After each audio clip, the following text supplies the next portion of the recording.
It was late October, the kind of cold that seeps through your jacket no matter how many layers you wear. I was driving back from a job site, taking the long route because I wasn't in a hurry to get home. The trees lining the narrow road had already lost most of their leaves, their skeletal branches reaching towards the sky. The headlights of my truck cut through the mist, illuminating the winding path ahead. I hadn't been down this road in a while, not since the divorce at least. My ex-wife's cabin was up ahead, just off the main road. It was a place I once knew well, a place I helped build with my own hands. But now it wasn't mine. It hadn't been mine in years. We'd bought the land together a little over a decade ago, back when things were simpler. The idea was to have a getaway, a place far from the noise of the city. We built the cabin ourselves, spent weekends hauling lumber, hammering nails, putting up walls. Back then it was ours. Now it was hers. I told myself I didn't care, that I had moved on. But still, I found myself slowing down as I approached the turnoff. The gravel road leading up to the cabin was barely visible through the overgrown brush, but I knew it was there. My hands tightened on the wheel. I shouldn't have stopped, but I did. The truck idled on the side of the road as I stared down the overgrown path. The place had changed. No tire tracks, no sign of maintenance. Just trees, tangled and overgrown, closing in. A part of me wondered if she even came out here anymore. Another part of me knew I shouldn't care, but something felt wrong. I wasn't sure what it was at first. Maybe it was the way the trees swayed without wind. Maybe it was the silence. No crickets, no rustling leaves, just the hum of my truck's engine. I felt it in my gut, that deep, gnawing unease that told me something was off. I turned off the truck, stepped out. The cold hit me instantly. There were no fresh footprints in the dirt. No sign that anyone had been up here in weeks, maybe months.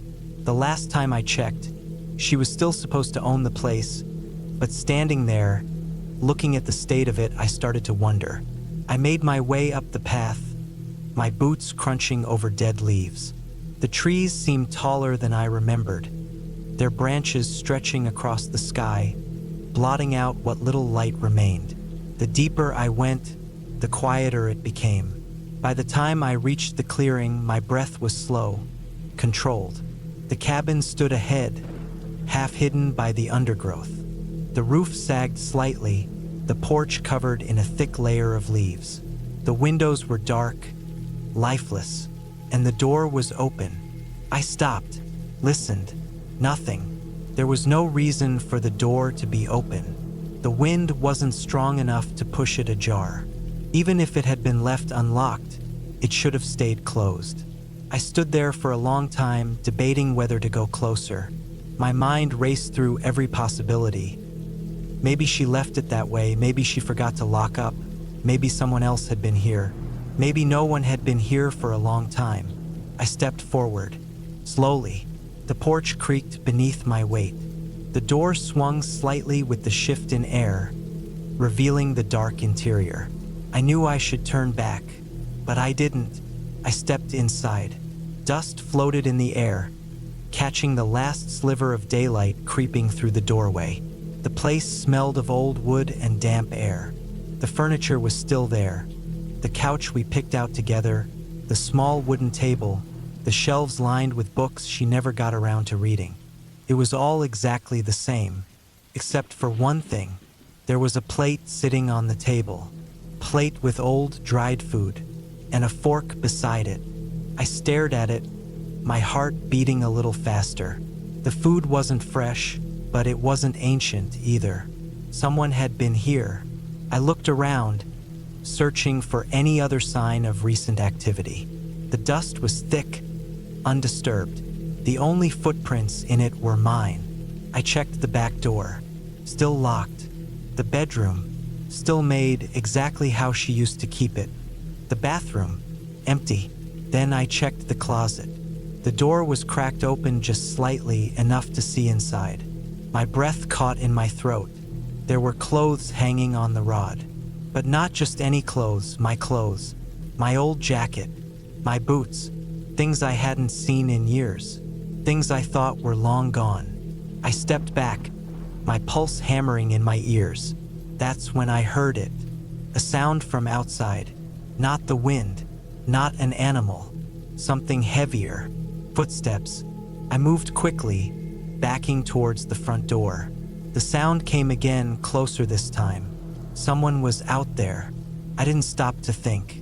I rushed out onto the porch, scanning the tree line. The light was fading fast, the woods a mess of dark shapes and shadows.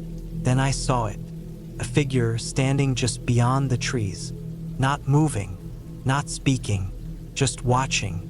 I couldn't see the face, but I could feel the stare, a long, heavy stare that made my skin crawl. I took a step back. The figure didn't move. Another step. Still nothing. Then, just as the last sliver of daylight disappeared, the figure turned, slowly, deliberately, and walked into the woods.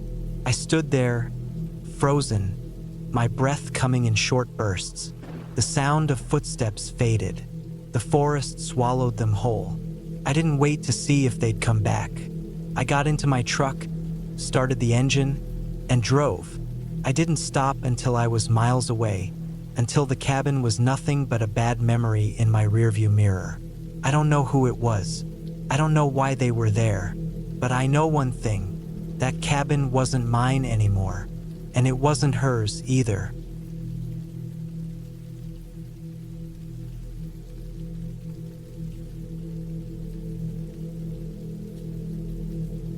I never liked the idea of being out in the middle of nowhere. Some people find peace in it, but to me, isolation always felt like an open invitation for something to go wrong. Maybe it's paranoia, maybe it's just common sense. Either way, I should have trusted that feeling. It started with my brother, Daniel. He had bought an old hunting cabin a few years back, deep in the woods of northern Montana. It wasn't anything fancy, just a one-story structure, a bit of an eyesore if I'm being honest. Peeling paint, a slanted porch, windows with cracked frames. It was the kind of place that looked like it had secrets. He always went there alone for a few weeks every winter, getting away from work, from people, from life in general. This year was different. He asked me to check on the cabin while he was away on a business trip. Normally, he wouldn't care. He was used to leaving it unattended for months. But this time, he seemed worried. He didn't say why, just that it felt off the last time he was there. That was enough to get under my skin. I drove up on a Friday afternoon. The road leading to the cabin was barely a road at all, just a dirt path, overgrown and covered in tire-eating potholes. Trees leaned in on both sides, branches scraping my truck like they were reaching for it. The deeper I got, the more I realized how alone I really was. No phone signal, no signs of other people, just miles and miles of dense forest. The cabin sat at the end of the road, slumped between two tall pines like an old drunk. It looked worse than I remembered. A layer of snow clung to the roof, icicles hanging from the edges. Smoke should have been curling from the chimney, but the place was cold and lifeless. I stepped out, my boots crunching in the frost. Right away, something felt wrong. Not in a dramatic way, not like a horror movie. Just a quiet, nagging unease. The kind you don't notice at first, but grows stronger the longer you stand in one place. I went inside. The air was stale, tinged with something rotten. I checked the fridge, empty. The fireplace had wood stacked beside it, untouched. The bed in the corner was still made. Nothing looked disturbed, but the smell. I followed it to the back door, which led to the woods. When I opened it, the wind carried in a stronger whiff of decay. Something was out there. I grabbed a flashlight and stepped onto the porch, scanning the tree line. The ground was uneven, patches of snow covering dead grass and dirt. My boots left heavy prints as I moved toward the smell. Then I saw it, a deer carcass, half buried in the snow. The body was torn apart, ribs poking through shredded flesh. At first, I thought it was a wolf kill, but something didn't add up. Wolves eat their prey, tearing at the meat. This thing had its guts pulled out and left in a messy pile. No tracks around it, no signs of struggle. It was just there. That was enough for me. I turned back toward the cabin, my stomach twisting. The moment I reached the porch, I noticed something that stopped me in my tracks. Footprints. Not mine. They led from the tree line to the back door, stopping just short of the threshold. No boot prints, no deep impressions, just the shape of bare feet in the frost. Someone had been standing there, watching me. My chest tightened. I stepped inside quickly, locking the door. The whole thing could have been a trick of the light, my mind playing games. But I didn't believe that. I pulled out my phone, still no signal. I checked the windows, peering into the dark. Nothing. I forced myself to calm down. Maybe I was overreacting. Maybe the prints had been there for hours. Maybe the deer had just been an animal kill. I just needed to sleep. I bolted the doors, checked the windows again, and threw more wood into the fireplace. The heat did little to chase away the chill settling into my bones. The feeling of being watched never left. At some point, I dozed off. When I woke up, the fire had burned low, casting flickering shadows on the walls. My breath came out in small, white puffs. The door was unlocked. I sat up slowly, every nerve in my body screaming. I knew I had locked it. I was sure. I stood up, moving as quietly as I could. My eyes darted to the windows. The glass was covered in condensation, but through it, I could see the front porch, and a shape standing in the snow. A man. He wasn't wearing a coat, just a pair of tattered jeans and nothing else. His skin looked raw, like he had been out there for hours. He didn't move, didn't shift his weight. He just stood there, facing the cabin. I grabbed my rifle from the corner, my fingers ice cold against the steel. I took slow steps toward the window, my heart hammering. I needed to see his face. When I got close enough, I realized something. He wasn't looking at the cabin. He was looking at me. His head was tilted slightly, his mouth opened just enough to show his teeth. He was grinning. I backed away. My hands shook as I checked the rifle, making sure it was loaded. The man didn't move. He just kept grinning, his breath fogging the air. Then he took a step forward. I fired.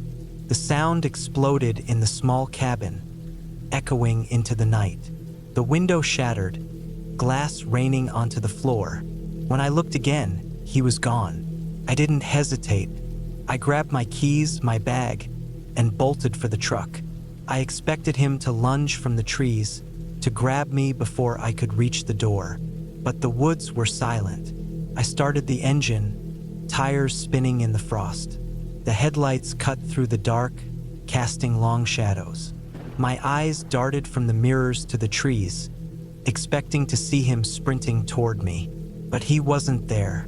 I didn't stop driving. Not until I hit the main road, miles away. When I finally reached town, I went straight to the police station. They listened, took notes, but I could see it in their faces. They didn't believe me. No signs of forced entry, no footprints except mine. The cabin was empty when they checked. No body, no blood, just a single set of footprints leading from the woods to the porch. They told me it was probably just my imagination, the isolation playing tricks on me. But I know what I saw, and I know I wasn't alone out there. A week later, my brother called me. He was at the cabin. Everything was fine, he said. Nothing was out of place. The door was still locked. The only strange thing was the shattered window, but he figured it must have been a branch. I didn't argue. I just told him to be careful. I haven't been back since, and I never will.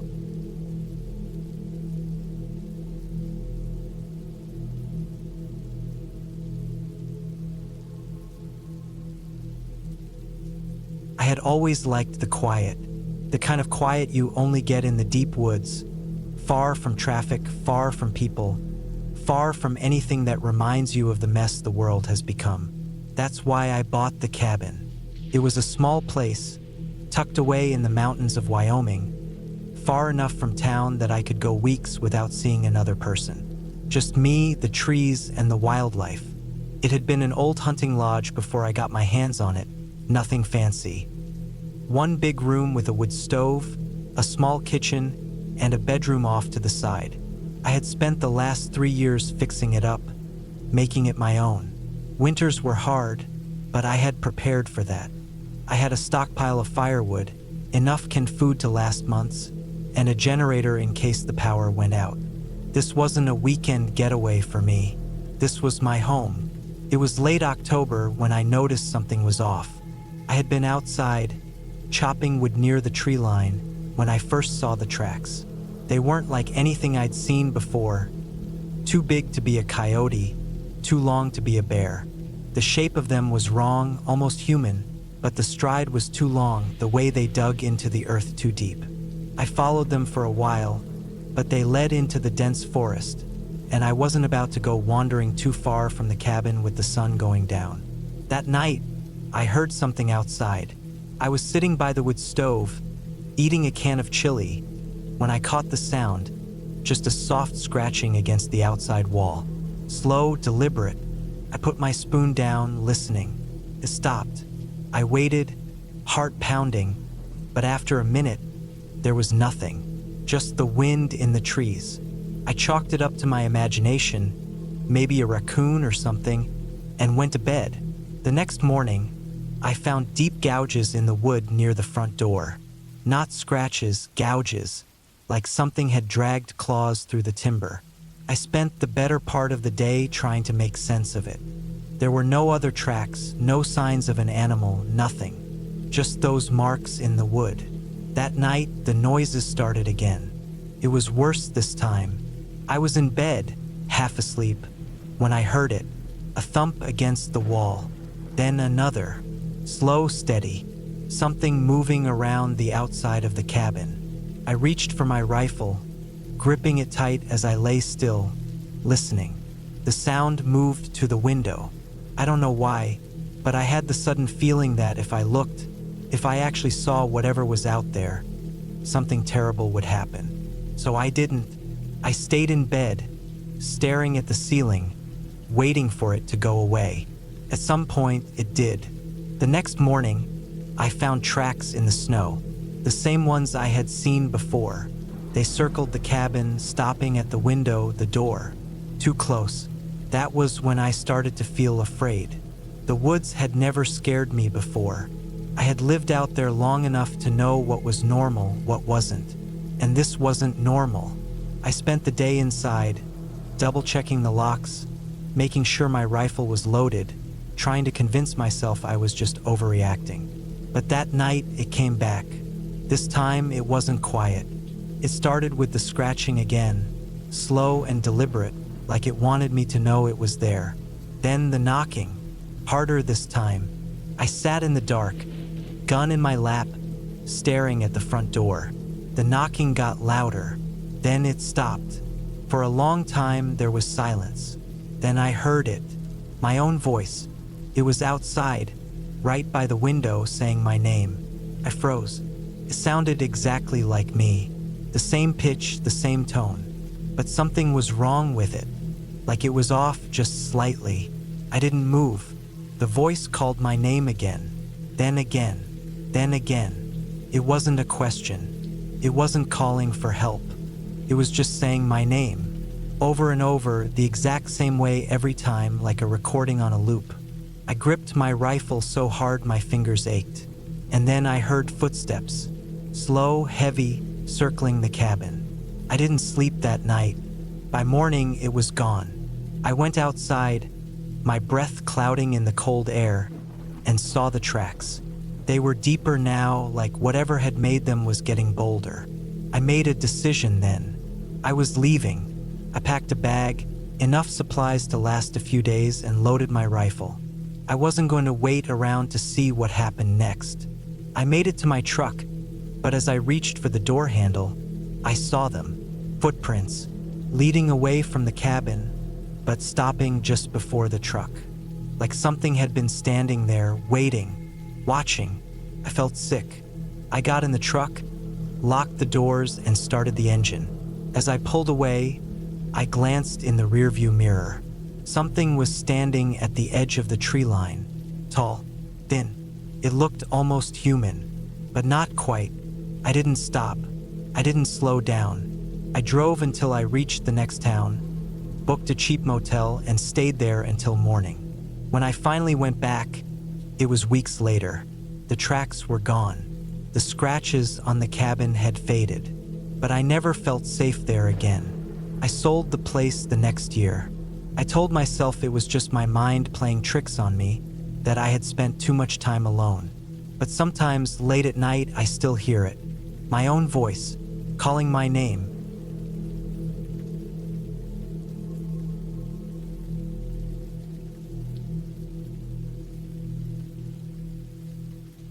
It was late November when I drove up the winding, desolate road leading deep into the French countryside. The rain had been falling for hours, a steady, unrelenting downpour that blurred the windshield and made the road ahead barely visible. My old truck struggled against the slick pavement, the tires threatening to slip with every sharp curve. The cabin belonged to an old friend of my father's, a man I barely knew but had spoken to over the years. He had passed away earlier that year, and his family had been trying to sell the place. I was supposed to check in, spend a few nights, and make sure everything was in order. It was isolated, miles from the nearest town, and surrounded by thick forests. No streetlights, no neighbors, just miles of trees and a single dirt road leading in. I had spent enough time in rural areas to be comfortable with solitude, but something about this place felt different as I approached. The rain came down harder, hammering against the roof of my truck as I pulled up to the cabin. The structure was old, built decades ago, with dark wood siding that had weathered under years of harsh elements. A single light above the front door flickered as I stepped out of the truck, the ground already turning to mud beneath my boots. The trees surrounding the cabin loomed overhead, their bare branches swaying in the storm. I had to force the door open. It stuck from the humidity. Inside, the air was stale, carrying the scent of damp wood and dust. The furniture was simple, old but well-maintained. A heavy wooden table sat in the center of the main room, chairs surrounding it. The fireplace was large, its stone frame cracked in places, but still functional. I dropped my bag near the door and went about making the place livable. I checked the windows. Most of them were intact, though a few had water seeping in through the edges.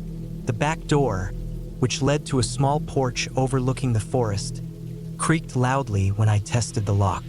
The place hadn't been broken into, but the signs of neglect were obvious. I lit the fireplace, got the small generator running, and unpacked some of the supplies I had brought. Outside, the wind howled through the trees, and the rain never let up. The first few hours passed uneventfully. I made something to eat, sat near the fire, and listened to the storm rage outside. The power from the generator was weak, barely enough to keep the few dim lights on. Then, somewhere past midnight, I heard something. At first, I thought it was just the wind. But then it came again, something distinct. A thud, not too far from the cabin. I stood up, listening closely. The sound had come from outside, near the back of the cabin. I walked over to the kitchen window, peering out into the darkness. The rain made it nearly impossible to see anything beyond the porch. Another sound, this time closer.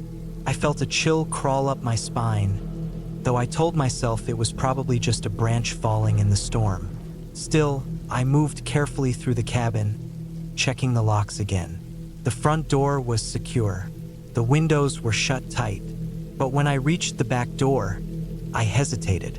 The latch wasn't fully locked. I was sure I had locked it earlier. I reached out and slid it firmly into place, securing it before stepping back. My heart was pounding, but I forced myself to stay calm. It was easy to let your imagination get the better of you in a place like this. But then there was another noise, something moving outside. Slow, deliberate steps. Not the rain, not the wind. I grabbed the flashlight from the table and aimed it through the window, sweeping it across the backyard. Nothing, just the trees, bending in the storm, and the heavy rain pooling in the dirt. I exhaled slowly and turned away from the window. Another sound, something scraping against the side of the cabin. I turned sharply, heart hammering in my chest. The noise had come from the far side, near the small shed that sat a few meters away from the cabin. I hesitated. I didn't want to go outside, but I also didn't want to ignore whatever was out there. If it was an animal, it could do damage. If it was a person, I grabbed the old rifle that had been left in the cabin, checking it quickly. It was loaded, though I hoped I wouldn't need it. I pulled on my jacket, took a breath, and stepped outside. The cold hit me instantly, the rain soaking through my clothes within seconds. I kept the flashlight in one hand, the rifle in the other, and moved slowly toward the side of the cabin. The mud made each step difficult, but I pushed forward, scanning the area. Then I saw them, footprints, fresh, deep in the mud, leading from the tree line directly to the cabin. I stopped breathing for a second. The prints were too large to be an animal.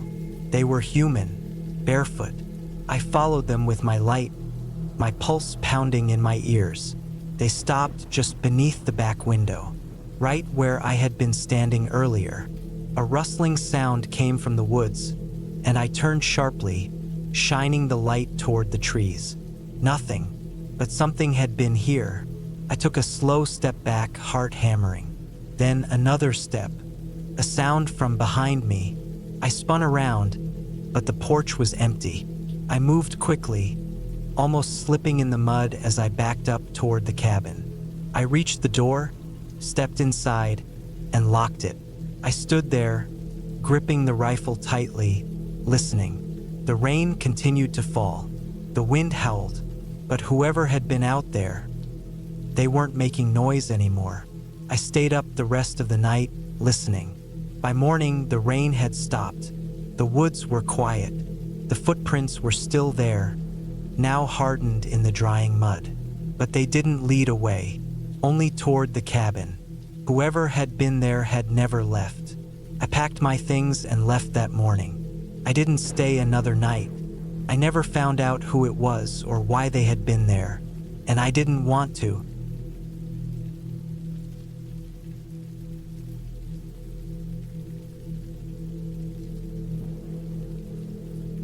It was late October when I found myself heading up a dirt road toward the cabin. The air was cold, the trees bare, and the sky dark even though the sun hadn't completely set yet. The place was out in the middle of nowhere, deep in the woods where no one went unless they had a reason. I had a reason. The road was rough, filled with potholes and loose gravel. My truck bounced over them, the tires slipping in patches of wet mud left over from the rain earlier that week. I knew this road well. I had driven it plenty of times before, but it had been years since I'd last come out this way. The trees were taller now, the underbrush thicker, felt more closed in than I remembered. The cabin belonged to my uncle before he died.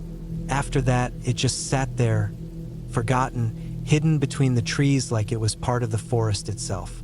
No one came out here anymore. The last time I had been up this way, the place was still in decent shape. Dusty, sure, but sturdy. I had come back for one reason. I needed somewhere to stay.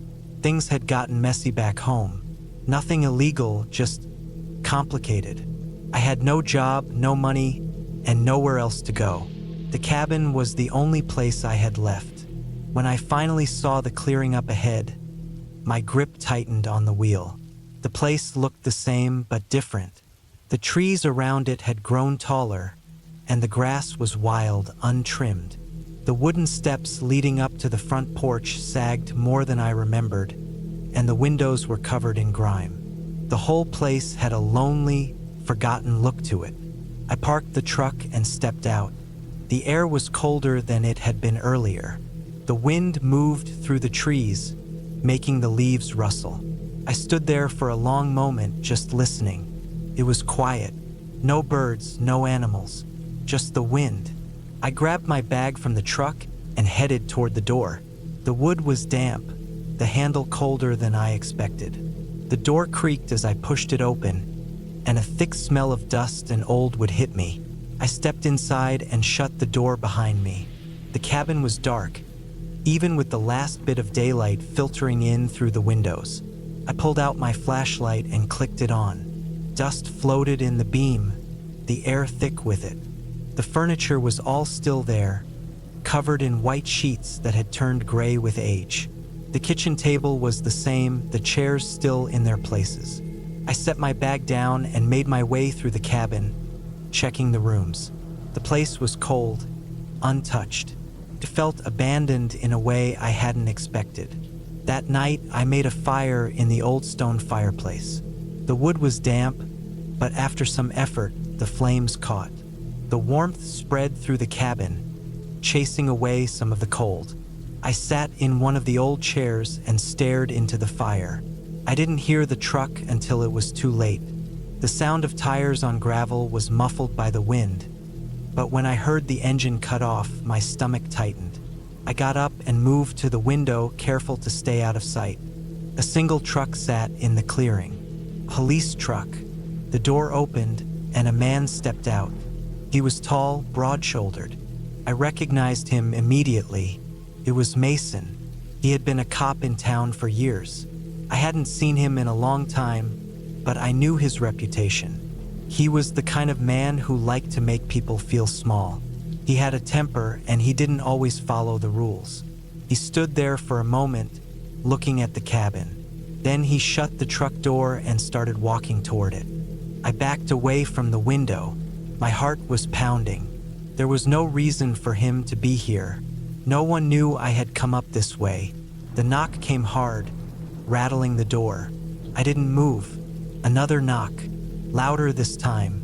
Then the door creaked open. I hadn't locked it.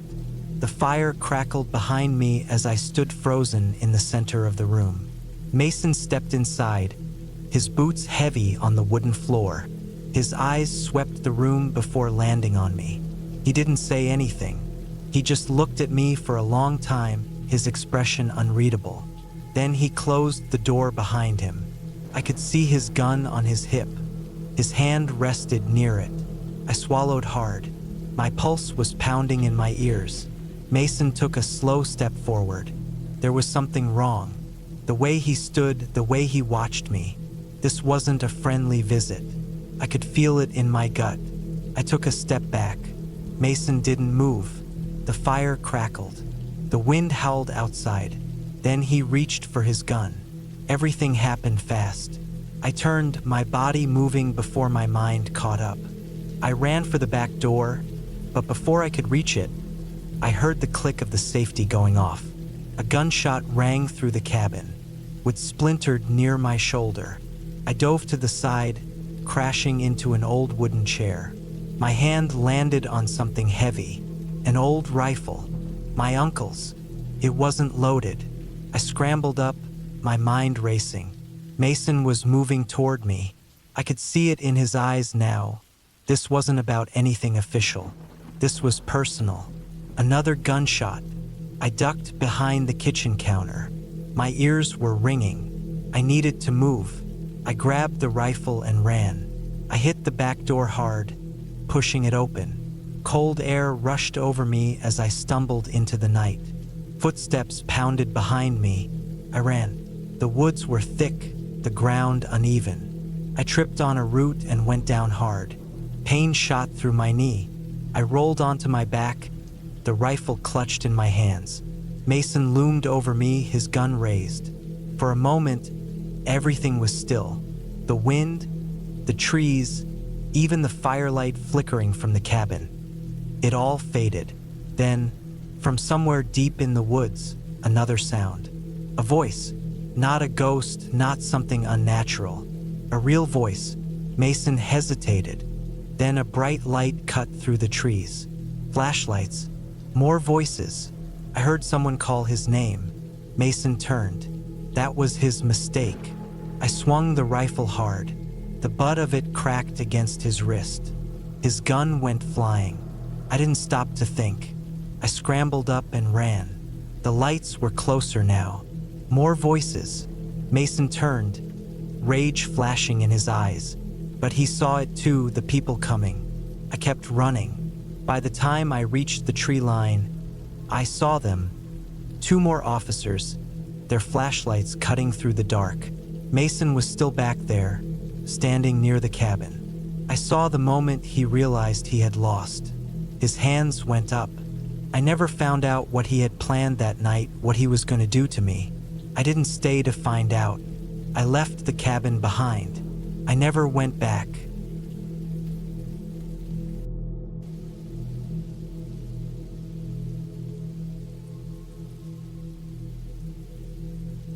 I was never the type to spook easy. I grew up hunting with my dad and uncles, spending nights out in the woods since I was a kid. I knew the sounds of the forest, the way the trees swayed in the wind, the way animals moved in the undergrowth. I knew what was normal and what wasn't. That's why, when I planned this hunting trip alone in late November, I wasn't worried. I had an old hunting cabin out in the woods, passed down through the family. It wasn't much, just a 1-room structure with a tin roof, a wood stove, and a small cot. There was no running water, no electricity, but it had everything I needed. It sat about 15 miles from the nearest town, a good distance from any major roads, deep enough in the woods that I never saw another soul when I was out there. That's exactly how I liked it. The plan was simple. I had a week off work, and I wanted to spend a few days in the woods, hunting and clearing my head. Life had been weighing on me lately, and I needed the solitude. I packed enough food and supplies for 4 days, brought my rifle, my hunting knife, and my sidearm, just in case. You never know what you'll run into out there. The first day was uneventful. I arrived in the afternoon, parked my truck about a mile from the cabin where the dirt road ended, and hiked the rest of the way in. The air was crisp, the scent of pine thick. There was still some snow on the ground from a storm the week before, but nothing too deep. I unlocked the cabin, brushed away some leaves from the porch, and started a fire in the stove to chase away the cold. By the time night fell, I had settled in. I cooked a simple meal, checked my gear, and laid down on the cot. The woods were silent except for the occasional hoot of an owl or rustle of a small animal outside. It was peaceful. I fell asleep easily. The second day, I spent most of the morning tracking deer. I didn't see anything worth taking a shot at, so I wandered deeper into the forest, following trails I knew well. Around midday, I noticed something strange. I came across a set of boot prints in the snow. Now, that wasn't impossible. There were other hunters out in these woods sometimes. But these prints were fresh, and they were close to my cabin. That didn't sit right with me. I had been coming to this spot for years, and I had never seen another person's tracks this far in. I followed them for a bit. They led toward my cabin, then veered off toward a small ridge about 100 yards away. I stood there for a long time, listening, scanning the trees. I saw nothing, heard nothing. Eventually, I turned back and went on with my day. That night, I locked the door. I wasn't scared, but I wasn't stupid either. The third day, things got worse. I woke up to the sound of something moving outside. It was just before dawn, the sky still dark. I sat up, reaching for my rifle, listening. Crunch, footsteps in the snow. Slow, deliberate. I held my breath. Could have been an animal. A deer, maybe, or a bear. But deep down, I knew better. These were human footsteps. I waited, heart pounding. The steps circled the cabin once, then stopped. The silence stretched on. I gripped my rifle tighter. Then, just as suddenly as it started, the footsteps moved away, fading into the trees. I stayed up until daylight, my rifle in my lap, staring at the door.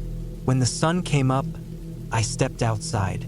There, in the fresh snow, were footprints. A single set, leading from the trees to my cabin, circling it, then vanishing back into the woods. I followed them for about 20 yards before they disappeared into a rocky area where the snow was thinner. There was no sign of whoever made them.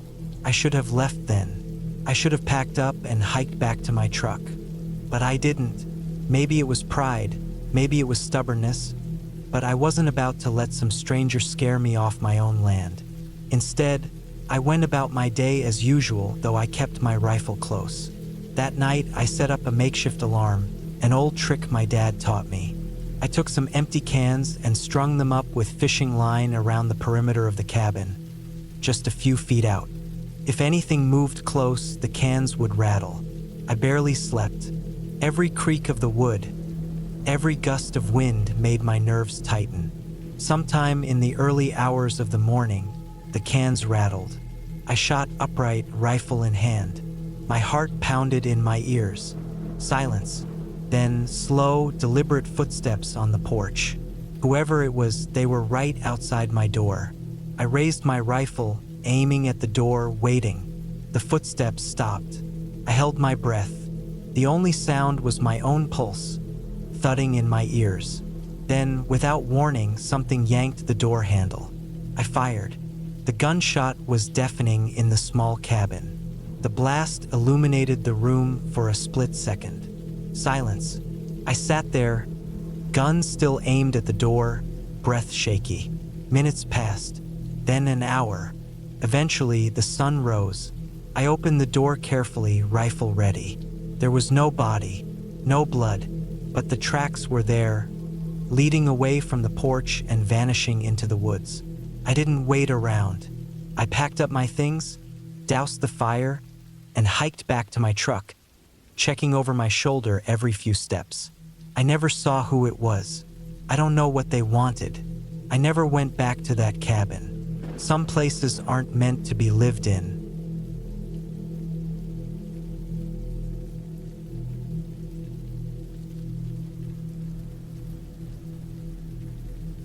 I never wanted to take the job, but I needed the money. It was 2016, and I had just moved to Montana after a bad breakup. I was 34, broke, and desperate. A friend of mine knew a guy who owned a bunch of remote cabins up in the mountains, the kind he rented out to tourists looking for a wilderness experience. His problem was that one of the cabins had been sitting empty for almost a year, and every time he sent someone up there to check on it, they refused to stay. He needed someone to go up, inspect the place, and report back if anything needed fixing. 3 nights, $1,000. I should have turned it down. The cabin sat on the edge of a lake, miles from the nearest town. No cell service, no neighbors, nothing but trees, water, and the occasional black bear wandering by. I drove up in my old truck, following a narrow dirt road that twisted through the forest. The deeper I went, the worse the road got. Mud ruts, fallen branches, places where the trees grew too close, their branches scratching at my truck like fingers. By the time I reached the cabin, the sun was setting, the sky burning red behind the trees. The place was smaller than I expected. 1 room, a small kitchen, and a bathroom. Logs stacked beside the fireplace, a bed against the far wall, a single window overlooking the lake. Everything smelled like dust and damp wood. It was clear no one had been here in a long time. I checked the locks. Both the front and back doors were secure. The windows, too. I wasn't sure why the last few caretakers had left in such a hurry, but nothing seemed off to me. It was quiet, peaceful even. That first night, I sat by the fireplace with a beer, listening to the wind in the trees. The lake was perfectly still, the moon reflecting on the surface like glass. Around midnight, I went to bed, expecting an easy night. I woke up to the sound of footsteps. At first, I thought it was an animal, a deer maybe, or a raccoon. But as I listened, I realized the steps were too heavy, slow, deliberate, Someone was walking outside. I stayed completely still, barely breathing. My heart pounded in my chest. The steps circled the cabin once, then again. I reached for my flashlight but hesitated. If I turned it on, they'd know I was awake. I stayed where I was, staring at the ceiling, waiting. Minutes passed. The steps stopped. I didn't sleep after that. The next morning, I found footprints in the dirt. Human. The tracks led from the trees around the cabin and back into the woods. I told myself it was just a hiker, someone passing through. Maybe they saw the cabin and got curious. Maybe they didn't realize anyone was inside. Still, I felt uneasy. I spent the day checking the place over. The roof was fine. The plumbing worked. The locks were solid. The cabin itself was in good shape. There was no reason anyone should have refused to stay here. That night, I locked the doors and closed the curtains. I made sure my flashlight was within reach. I even grabbed the hatchet from the woodpile and set it beside my bed. I didn't drink that night. I wanted to stay sharp. At some point, I must have dozed off. I woke up to a noise. Not footsteps this time. Something else. A slow, scraping sound right outside the window. It lasted maybe 10 seconds. Then silence. I didn't move. The window was covered, but I knew something was out there. I lay there for what felt like hours, every muscle in my body tensed, waiting. The sound didn't come back. Eventually, I forced myself to sit up. I grabbed the flashlight, holding it tight in my hand. I took a deep breath, then yanked the curtain aside. Nothing, just trees and darkness. I exhaled, feeling stupid. Maybe a branch had fallen. Maybe a raccoon had been scratching at the wood. Then I saw it, a single handprint on the glass. It was smudged, almost like someone had pressed their fingers against the window and dragged them downward. I stayed awake the rest of the night. The next morning, I decided to leave. I'd only been there 2 nights, but I didn't care. I wasn't going to wait around to find out what was going on. I packed up, threw my bag in the truck, and got inside. I turned the key. Nothing. I tried again. The engine wouldn't turn over. I popped the hood, checked the battery. Everything looked fine. It didn't make sense. The truck had been running perfectly the day before. I slammed the hood shut, frustration and fear knotting in my stomach. Then I saw them, footprints in the mud, leading from the trees to my truck. Someone had been here. Someone had done something to my engine. My mind raced. I had 2 options. Stay in the cabin and wait for help or try to walk back to town. The problem was, town was at least 15 miles away, and I wasn't sure I could make it before dark. I decided to wait.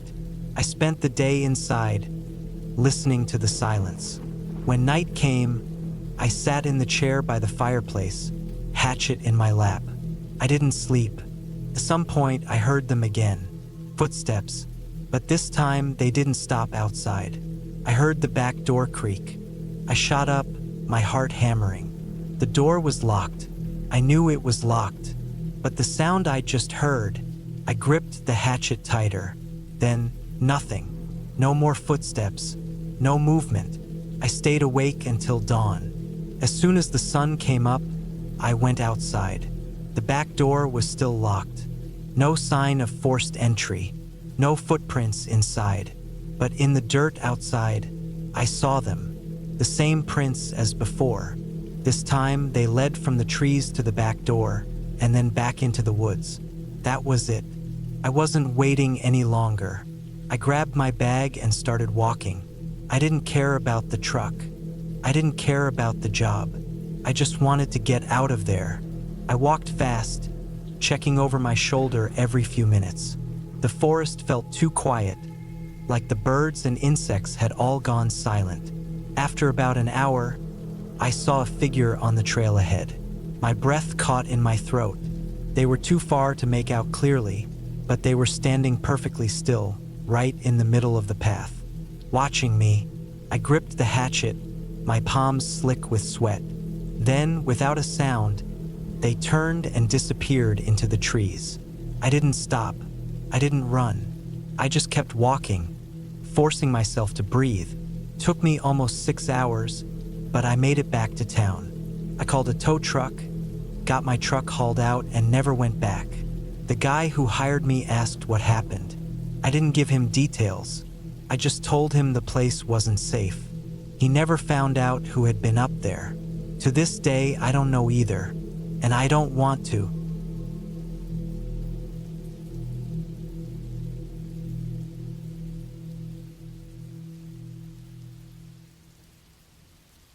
It was supposed to be just another weekend trip. Nothing more. My gym partner, Matt, had invited me to his uncle's old hunting cabin, deep in the woods about 3 hours outside the city. He had some history with the place. His uncle was an ex-army agent, and Matt had spent a few summers there as a kid. He had always talked about how quiet it was, how the cabin had a good setup with running water, a stocked pantry, and even a small generator. I hadn't hesitated when he asked if I wanted to go. A weekend away from the noise, lifting weights in a new setting, running through some real terrain instead of a treadmill, it sounded perfect. I trusted Matt. We had been gym partners for years, pushing each other through tough sets, running early morning miles before work. We knew how to keep each other disciplined, how to stay focused. I figured this would be no different. The drive there was long, winding roads cutting through thick forests, patches of mist rising from the valleys. Matt's truck handled the rough dirt roads well, the tires kicking up dust as we made our way toward the cabin. It was late afternoon by the time we pulled up. The place was older than I expected, a 2-story wooden structure with a slanted metal roof. A porch wrapped around the front, and the windows were small and square, the kind that kept heat in during the winter. Matt parked the truck and grabbed the bags. I took in the surroundings. The place was secluded, surrounded by thick pines, no cell reception, and no visible roads nearby. It was the kind of place where if something went wrong, help wouldn't be coming anytime soon. Inside, the cabin smelled of old wood and dust. There were a few pieces of military gear scattered around, a cot in the corner, some old boots by the door, even a rifle mounted above the fireplace. "Leftover from my uncle," Matt said, dropping his bag on the couch. I set my things down and stretched. The cabin was small, but it had everything we needed. A kitchen, a bathroom, even a storage room in the back with canned food and bottled water. I noticed a few hunting knives on a shelf and a stack of old maps on a table. Matt turned on the generator, and the lights flickered before settling into a dim glow. We spent the next hour unloading the truck, stacking firewood, and checking the area. It was quiet, the air crisp, the forest still. That night, we cooked some steak on a small propane stove, ate by lantern light, and went to bed early. I woke up to the sound of movement outside. At first, I thought it was an animal, maybe a deer or a raccoon rummaging near the porch. But then I heard footsteps, slow, deliberate. I sat up in my sleeping bag, listening. The sound was faint but distinct, like boots pressing into dirt. I glanced toward Matt's cot. He was awake too, his head turned toward the window. Neither of us moved. Then the sound stopped. For a long time, there was nothing, just the faint hum of the generator outside. I stayed awake for another hour, waiting, but nothing else happened. Eventually, I drifted back to sleep. The next morning, I checked around the cabin. There were no footprints, no sign of anything unusual. Maybe I had imagined it. Matt didn't say anything about it either, so I let it go. We spent the day hiking, lifting weights with the few kettlebells Matt had brought, and practicing some boxing drills in the clearing behind the cabin.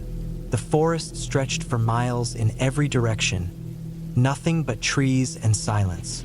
It was peaceful but unsettling in a way I couldn't explain. That night, the sound came back.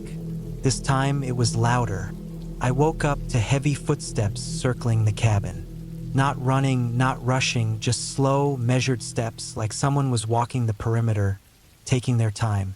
I reached for my phone out of habit, but there was no signal. The nearest town was miles away. I sat up, listening, waiting for Matt to react. But he was already up, his hand resting near the hunting knife he had placed by his cot. The footsteps moved toward the back of the cabin. Then silence. We waited. Nothing. Then something hard hit the back door. A single heavy thud. Matt stood up, moving quietly toward the door. I followed, my pulse in my throat. Another thud. We stood there, waiting, listening. Then the sound stopped, just like the night before. We didn't sleep after that. By morning, there were footprints in the dirt behind the cabin. Not boots, not shoes, bare feet. Large, wide, pressing deep into the soil. Matt stared at them for a long time, his jaw tight. He didn't say much, just turned back toward the cabin and started packing. "We're leaving," he finally said. I didn't argue. We grabbed our bags, loaded up the truck, and left without looking back. The drive back felt longer, the forest heavier. Neither of us spoke until we were back on the main road.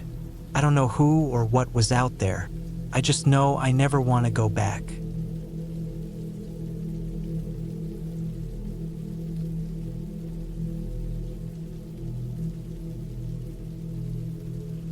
It was late October when I took the job. A man I barely knew, a friend of a friend, needed someone to look after his cabin for a few weeks while he traveled for work. I had been between jobs, struggling to keep up with bills, and the offer had come at the perfect time. The deal was simple. Stay in the cabin, keep an eye on things, make sure no one trespassed, and get paid for it. Sounded easy. Too easy. The cabin was deep in the countryside, far from any real town, nestled between rolling hills and thick patches of woodland. It wasn't a modern lodge or some cozy retreat. It was old, damp, and smelled of mildew the moment I stepped inside. The floors creaked, the walls were lined with wooden paneling, and there was a fireplace that hadn't been used in years. But it had a bed, a working stove, and running water, so I figured I could make it work. The first few days were uneventful. The land around the cabin stretched out in all directions, mostly empty fields, occasional patches of trees, and a narrow dirt road leading back to the main road. There were no neighbors, no nearby villages, nothing but silence and the distant sound of wind rustling through the trees. I had no phone signal. The only way to contact anyone was an old landline inside the cabin, which barely worked. I spent my days reading, chopping wood, and making sure the place was in order.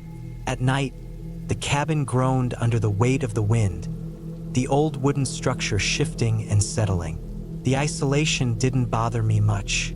I had always liked being alone. But on the fourth night, something changed. I had been outside, standing on the porch, looking out over the dark landscape when I saw her. A woman, standing near the treeline. She wasn't close, maybe 50 meters away, but close enough that I could see she was staring right at me. She wore dark clothing, a long coat that hung loose around her frame. Her hair was tangled, falling over her face in messy strands. I squinted, trying to make out her features, but the shadows swallowed most of them. She didn't move. I felt a chill run down my spine. There was no reason for anyone to be out there. This was private property, and the nearest house was miles away. I waited, expecting her to turn and walk away, but she just stood there, motionless. The longer I stared, the more uncomfortable I felt. I stepped back inside, locking the door behind me. For the next hour, I kept glancing out the window, expecting her to be gone. But every time I looked, she was still there. Same spot, same posture, still watching. By midnight, she had disappeared. I told myself it had been some local, maybe someone lost or passing through. But something about her had felt off. She hadn't looked lost. She hadn't looked like she was waiting for help. She had looked like she was waiting for something else.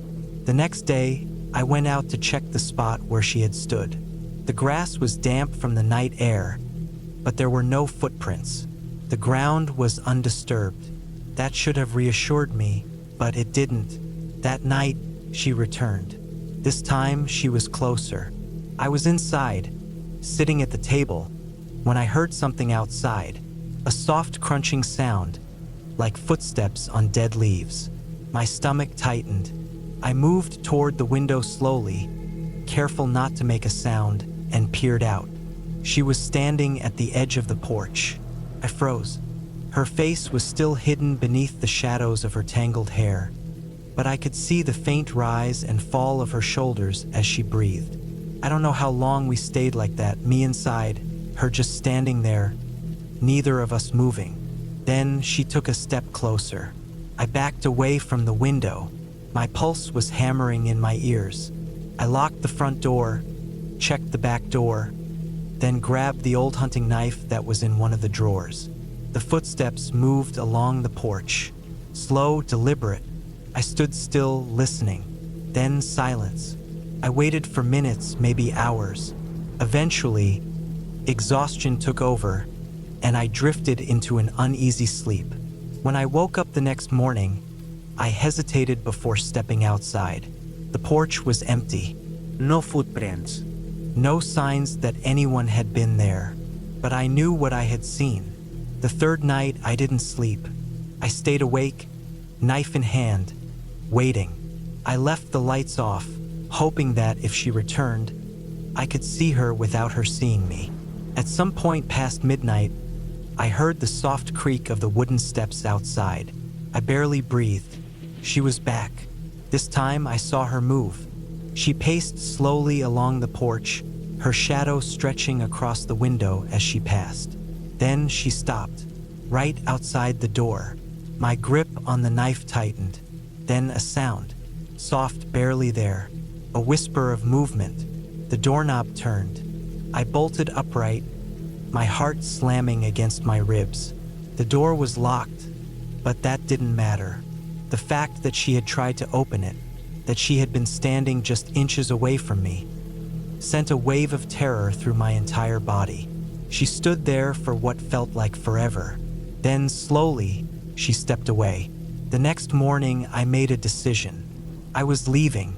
I packed my things, grabbed my bag, and stepped outside. The air was cold, but the morning sun made the landscape look less threatening. I felt a small sense of relief. Maybe she was gone. Maybe she had given up. Then I saw something, near the treeline, a single object, half buried in the dirt. A coat, the same coat the woman had been wearing. I didn't stop to think. I walked straight to my car, threw my bag in the back, and drove. I didn't look back. I never found out who she was. I never went back to that cabin, and I never took a job like that again.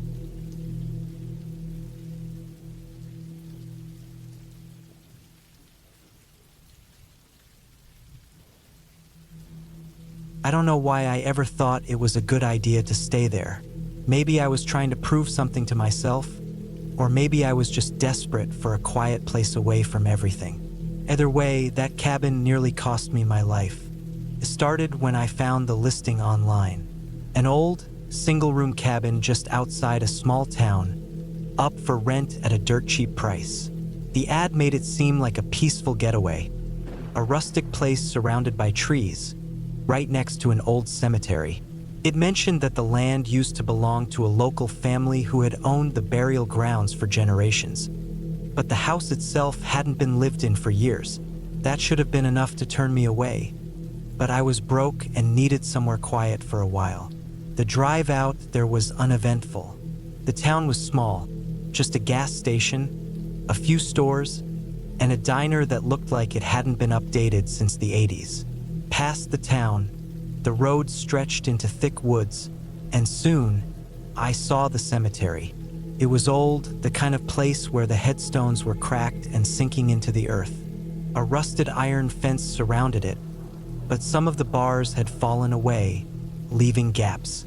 The trees leaned over it, their bare branches tangled together like fingers. The cabin sat just beyond it, hidden behind the tree line. It wasn't much, A single-story wooden shack with a tin roof worn down by time. The porch sagged in places, and the front door had scratches on it, deep ones like someone had dragged something sharp across it. I figured it was just from the wind or animals. The land was isolated, after all. Inside, it was just as rough. A small wood-burning stove in the corner, a rotting couch pushed against one wall, a rickety wooden bed frame with a thin mattress that smelled like dust and dampness. There were no modern conveniences, no running water, no electricity, just an old oil lamp sitting on the floor. I settled in, unpacking the little I had, a sleeping bag, some food, a few supplies.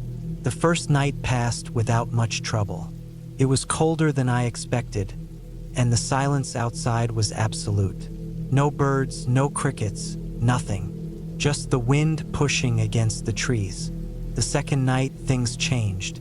I was outside, gathering firewood, when I noticed something near the cemetery. A fresh hole in the ground, like someone had started digging a grave. I thought maybe it was an animal, but the dirt was piled too neatly. It was deliberate. I tried not to think about it.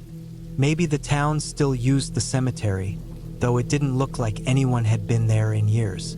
Still, something about that hole stuck with me.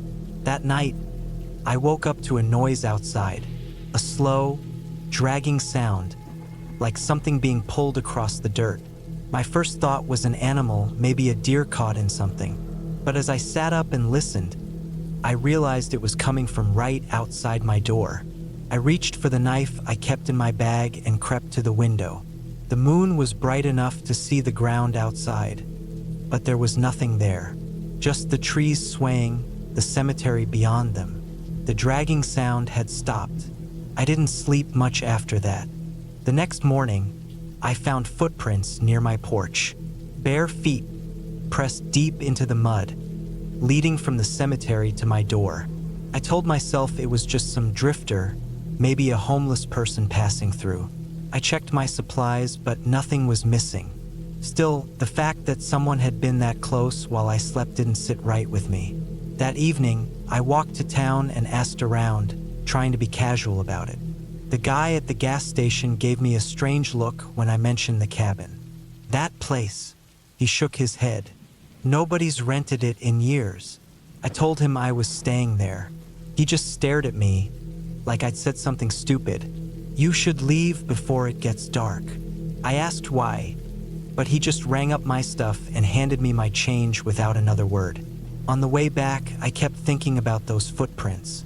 If someone had come to the cabin, where did they go? The woods stretched for miles, but there weren't any signs of campsites or trails. That night, the dragging sound came back. Louder this time, closer. I sat up in bed, gripping the knife, waiting. Then came the scratching, long, slow drags against the wooden walls. I held my breath, listening. Then, a thud. Something heavy against the door. I didn't move. The only light was from the dying fire in the stove, throwing weak shadows against the walls. Another thud, then silence. I stayed awake until dawn. When I finally got the courage to check outside, the footprints were back. More of them this time, circling the cabin. I knew I had to leave. I packed my things, shoving everything into my bag as fast as I could. But when I stepped onto the porch, I saw it. The grave in the cemetery, the one that had been half dug, it was filled now. Fresh dirt piled high, as if something had been buried there overnight. The air felt wrong, heavy. I didn't think. I ran to my truck, throwing my bag into the passenger seat. The engine sputtered before starting, and I tore down the dirt road, not stopping until I hit town.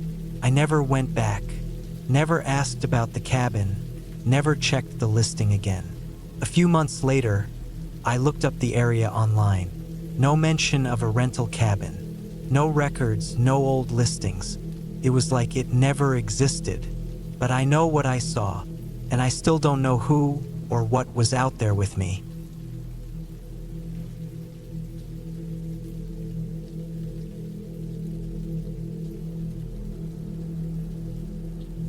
I had spent most of my life in the city, but after my grandfather passed away, I inherited his old farm cabin in rural Wisconsin. It was nothing special, just a small wooden house on a patch of land, with a barn and a few acres of fields surrounding it. I never planned on moving there permanently, but I figured I'd check it out, spend a little time there, and decide what to do with the place. Maybe sell it, maybe fix it up. It wasn't like I had much tying me down. I arrived in late October. The days were short, and the cold set in early. The road leading up to the cabin was barely more than a dirt path, winding through dense trees before opening up into the clearing where the farm sat. The place looked exactly how I remembered it from childhood visits. Weathered wood, sagging porch, rusted metal roof. The barn stood a little farther back, its red paint long faded to a dull brown. Beyond that, just open fields and tree lines stretching toward the horizon. The inside of the cabin was dusty but intact. It smelled like wood and old books, a mix of something familiar and long forgotten. The furniture was the same, an old wooden table, a sagging couch, a heavy iron stove in the corner.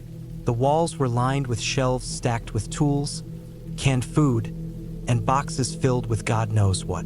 My grandfather had lived alone for decades, and it showed. The place felt untouched, like time had stopped the moment he left it. That first night, I slept light.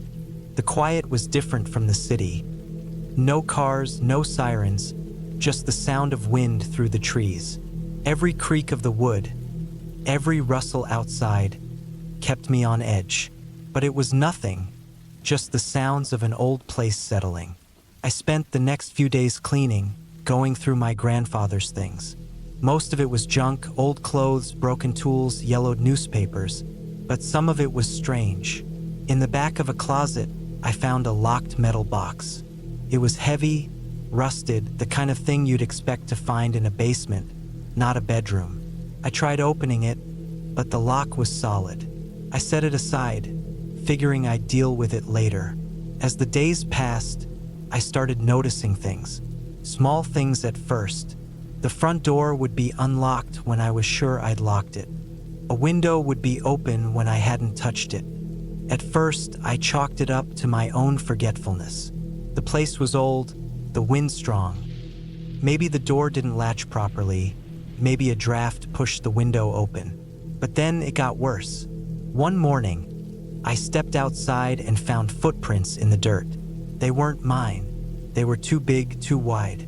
They led from the tree line to the porch, stopped at the door, then turned back. Someone had been watching the cabin. I looked around, scanning the trees, but I saw nothing, just the empty fields and the woods beyond. That night, I stayed up late, sitting by the window, watching. The wind howled outside, shaking the trees, rattling the walls. Around midnight, I heard it, the sound of footsteps on the porch. Slow, deliberate. I held my breath, heart pounding. The footsteps stopped, then moved away. I grabbed a flashlight, threw open the door, and shined the light into the night. Nothing, just the wind and the empty yard. I barely slept. The next day, I searched the property. I checked the barn, the fields, the tree line. Nothing seemed out of place. No tracks, no signs of anyone being there. But I knew what I had heard. Then I found something. Behind the barn, near the fence line, there was a pile of bones. Animal bones, mostly deer, stripped clean. Some looked fresh, others old, bleached by the sun. But it wasn't the bones that bothered me. It was how they were arranged in a rough circle, almost deliberate. Something wasn't right. I thought about leaving, packing up, getting in my truck, and never looking back. But I didn't. Maybe it was pride, maybe stupidity. Either way, I stayed. That night, I locked the doors, checked every window, and kept a rifle close. The wind picked up, howling through the trees. Around midnight, the sound came again. Footsteps on the porch. Slow, heavy. This time, they didn't stop. They moved to the window, then to the back of the house. I could hear breathing, low and steady, just outside the glass. I gripped the rifle, waiting, then silence. Minutes passed, then an hour. Nothing. At dawn, I went outside. The dirt around the cabin was disturbed, like someone had walked in circles all night. I followed the tracks, leading past the barn, toward the woods. They stopped at the tree line, and there, nailed to a tree, was something that made my blood run cold. A deer's skull, fresh. It was time to go. I packed my bags, grabbed my grandfather's things, and loaded up the truck. But as I turned the key, the engine sputtered and died.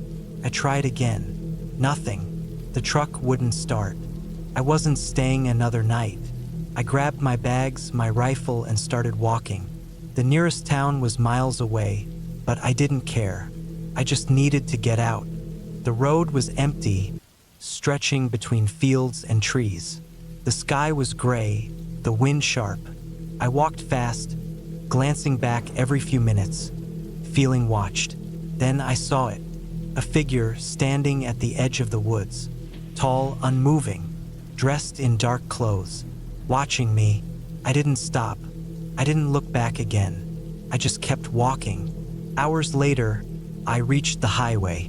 A passing truck picked me up, took me to town. I never went back to the cabin. I sold the land, the house, everything. Whatever was out there, it wasn't my problem anymore. And I wasn't going to give it another chance.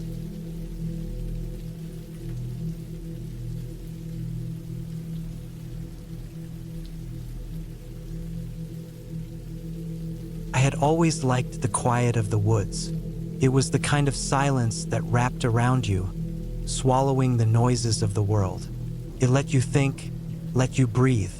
I used to hike a lot when I was younger, but life had a way of pulling me into its routine: work, bills, responsibilities. I hadn't been out in the wild for a long time, but that year I finally decided to get back to it.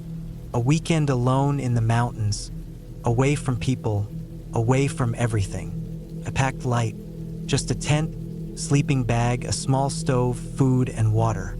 I had a map, but I barely looked at it. I liked to follow old trails, the kind that weren't marked, the ones that looked like they had been forgotten. It felt more like an adventure that way. I started hiking early in the morning, the air crisp and cool. The deeper I went into the forest, the less I saw of anything man-made. No signs, no campsites, just the trees standing tall, their branches swaying with the wind. I walked for hours, taking my time, enjoying the peace. Around midday, I spotted something through the trees.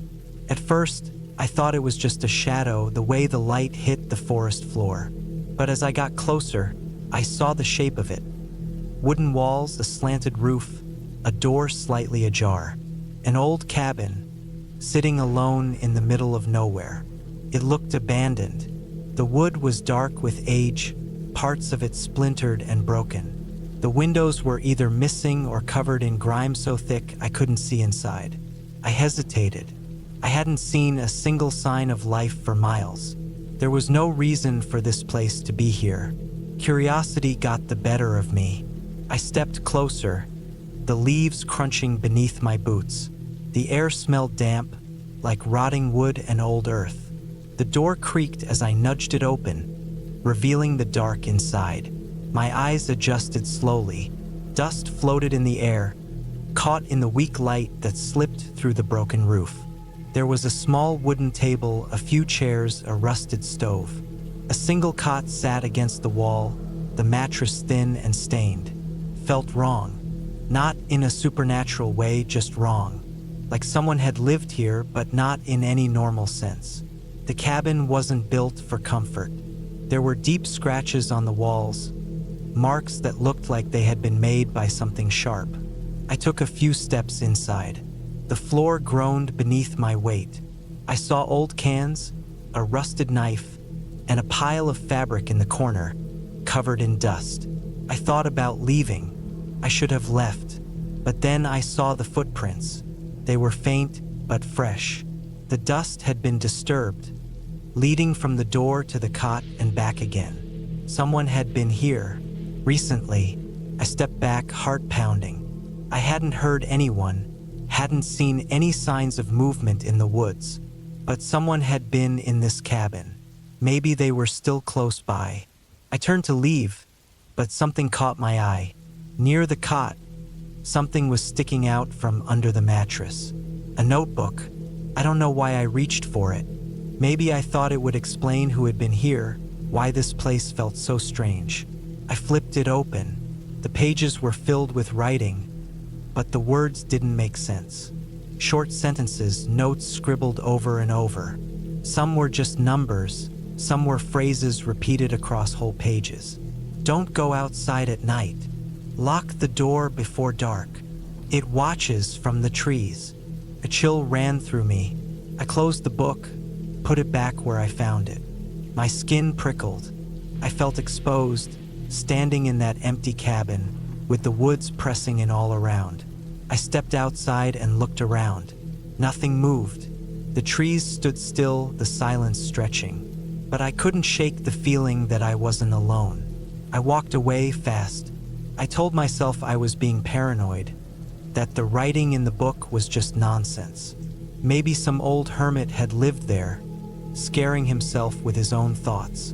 But I couldn't ignore the feeling in my gut. I decided not to camp near the cabin. I hiked another hour before setting up my tent in a small clearing. Night came fast.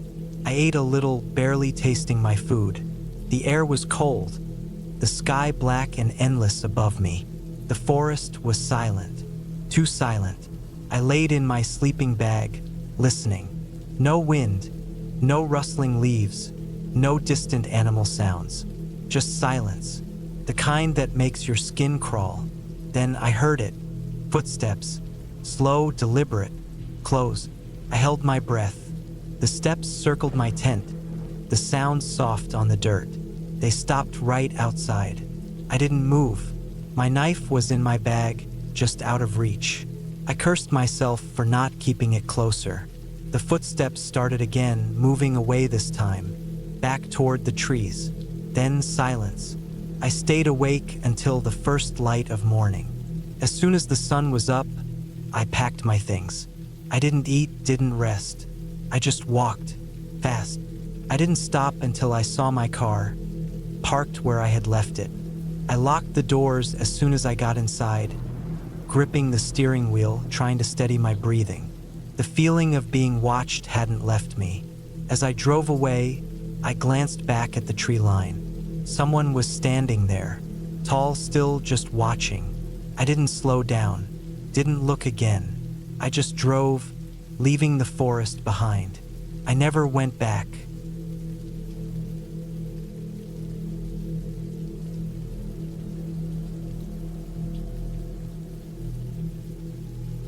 I never wanted to buy the cabin. It was my dad's idea. He always had this obsession with owning a place out in the middle of nowhere, some remote slice of land where no one could bother him. It wasn't like we were close, but when he passed, the cabin was left to me. It sat on a stretch of land in the northern part of Minnesota, miles from any real town, tucked deep in a forest where the roads turned from pavement to dirt before disappearing into thick tree lines. I ignored it for a while, just let it sit there, untouched, collecting dust and growing wild with the seasons. But then, one year, something pushed me to go. Maybe it was guilt. Maybe it was just curiosity. Whatever it was, I packed up my truck, filled it with enough supplies for a few weeks, and drove out there. The place wasn't much. A single-story log cabin, worn down by time but still standing solid. There was a shed out back filled with old tools, rusted and half-forgotten. The trees around it were thick, their branches stretching overhead like a canopy, keeping everything dim even in the middle of the day. The air smelled like pine and damp earth. I remember thinking how quiet it was, not the kind of quiet you get in the city, with distant cars and voices floating through open windows. This was different, heavier, like the whole world had been muted. I spent the first couple of days cleaning, knocking dust off old furniture, clearing out cobwebs from the corners. My dad had left behind some things, old hunting gear, a few books, cans of food that had probably been expired for years. There was a gun cabinet in the back, but it was locked.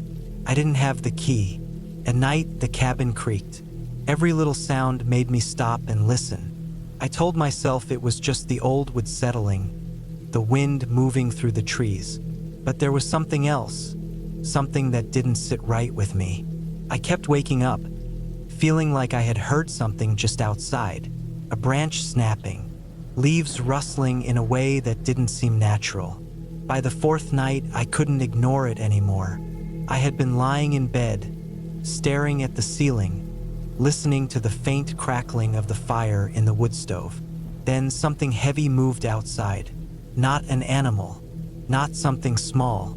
Footsteps, slow, deliberate. I sat up, my heart pounding. The footsteps circled the cabin, stopping at the front door. I held my breath. The doorknob rattled just slightly, not enough to be the wind. I grabbed my flashlight and moved as quietly as I could to the window. Shining the beam outside, all I saw were trees, nothing else. But I knew something had been there. I barely slept after that. The next morning, I went outside, looking for tracks. The ground was damp from a light rain that had fallen overnight. There were footprints, not boots, not shoes, bare feet. They led around the cabin, stopping at the door, then disappearing into the woods. I thought about leaving, packing up my truck and driving away, never looking back. But something in me, maybe stubbornness, maybe stupidity, told me to stay. I wasn't going to be scared off by something that could have just been a passing drifter, some local who thought the place was abandoned. That night, I locked everything. The door, the windows. I even barricaded the back door with an old dresser. The fire was burning low when I heard it again. Footsteps. This time they were slower, dragging. Then the sound of something tapping against the window. I didn't move, just sat there, staring at the dark glass, trying to see what was on the other side. The firelight flickered, and for a split second, I saw something. A shape, a face. I bolted up, grabbed the shotgun I had taken from the locked cabinet earlier that day after breaking the hinges off. I moved toward the window, heart hammering, but by the time I got there, whatever it was had vanished into the trees. The next few days, I barely went outside. I kept the doors locked, kept the gun close. I could feel it, whatever was out there, watching, waiting. Then one night it got worse. I woke up to the sound of something scratching at the walls. Long, slow drags of nails or claws against the wood. My blood went cold. The scratching moved from one side of the cabin to the other, as if it was circling, looking for a way in. I had enough. I grabbed my keys, my bag, the gun, and I threw the door open, ready to run to my truck. But there, standing at the edge of the trees, was a man, or at least something that looked like a man. Tall, gaunt. His skin was pale, almost gray, stretched too tight over his bones. His feet were bare, covered in dirt. His eyes, dark, hollow pits, were locked on me. I raised the gun. He didn't move, didn't even flinch. Then he smiled. Not a normal smile. Too wide, too unnatural. I backed up slowly, shutting the door, locking it. I didn't sleep that night. By morning, he was gone, but the footprints were still there, circling the cabin. I didn't waste another second. I packed my things, threw them in the truck, and drove out of there as fast as I could. I never went back. A few weeks later, I got a call from the sheriff's office. They had found someone living near the cabin. A man, if you could call him that, half-starved, covered in dirt. He had been out there for years, surviving off God knows what. But the part that still makes my skin crawl, they found carvings inside the trees around the cabin. Dozens of them. My name, over and over again.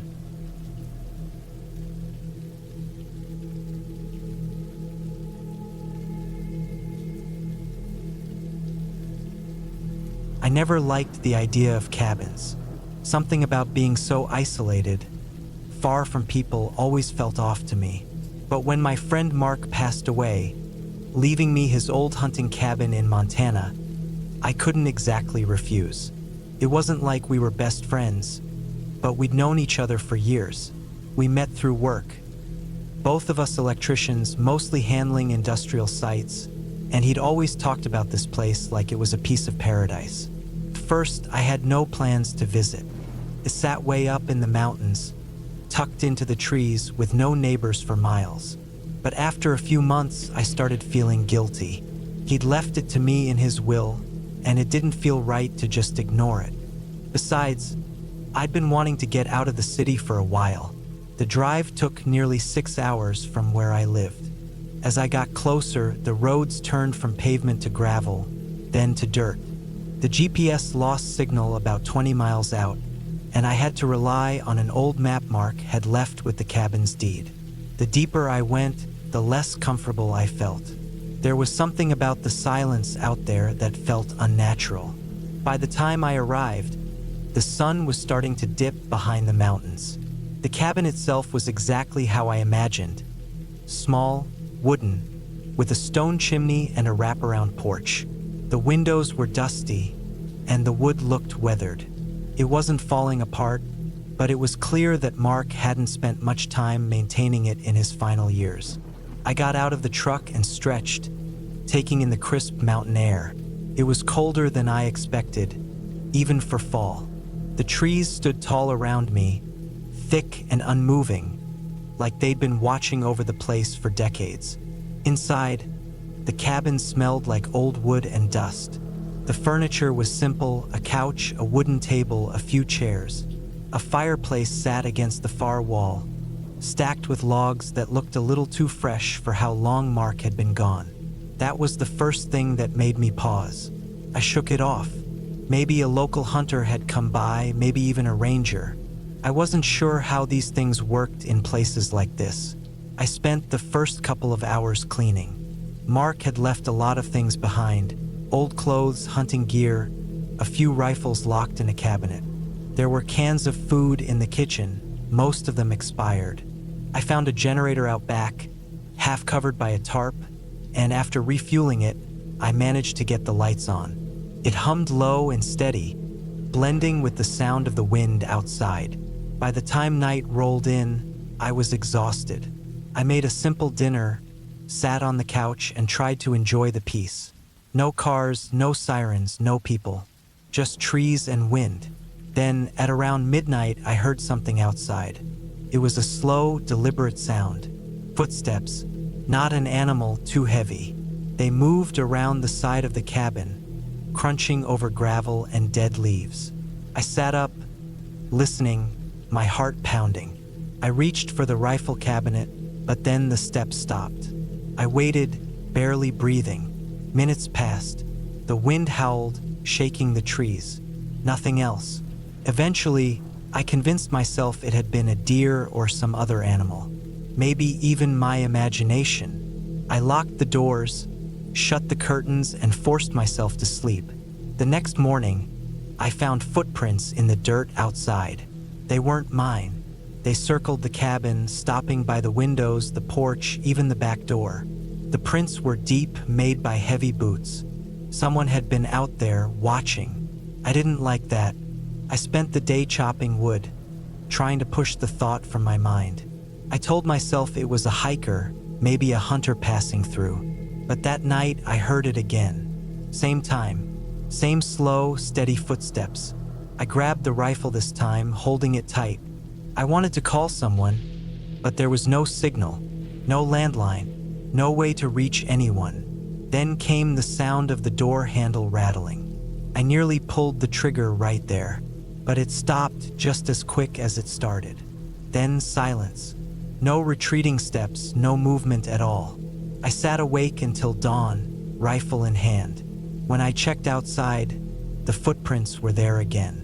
This time, there were more. That was enough for me. I packed my things, grabbed my keys, and made my way to the truck. The engine turned, coughed, and died. I tried again. Nothing. Popped the hood, battery was gone.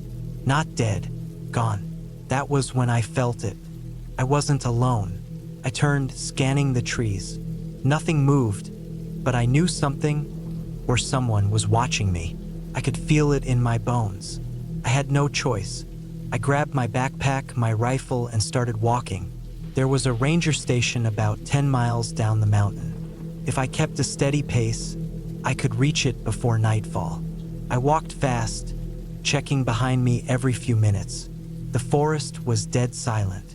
No birds, no rustling leaves, just the wind. Then, about 3 miles in, I found something that stopped me cold. A single boot print in the dirt. Not mine, not old, fresh. Whoever was out there wasn't just watching the cabin. They were following me. I gripped the rifle tighter and picked up my pace. For the next few miles, I didn't see or hear anything. The silence felt heavier, pressing down on me. Then, just before the sun started to set, I saw it. The ranger station, just ahead, tucked between the trees. A small building, but safe. I ran the last stretch, nearly tripping up the steps. The door was locked, but I pounded on it until someone opened up. An older ranger, probably in his 60s, took one look at me and let me in. I told him everything. The cabin, the footsteps, the missing battery, the boot prints. He listened, nodding, face unreadable. Then he told me something that made my blood run cold. Mark hadn't just left me the cabin. He'd been living out there for years, hiding from someone. A man who used to hunt people, not animals. A man they never caught. I left the cabin behind that night. Never went back. Never wanted to. A month later, I got a call from the local sheriff. They'd found the place broken into. The generator was gone. The furniture destroyed. The only thing left untouched was the rifle cabinet. But they found something else, too. Boot prints, leading into the woods, leading away from the cabin, leading toward the road, toward town. I moved states after that, changed numbers, told myself it was over. But some nights, when the wind gets too quiet, when the streets feel too empty, I swear I can hear those slow, steady footsteps, coming closer, always closer. And I know, deep down, whoever was out there that night never stopped looking for me.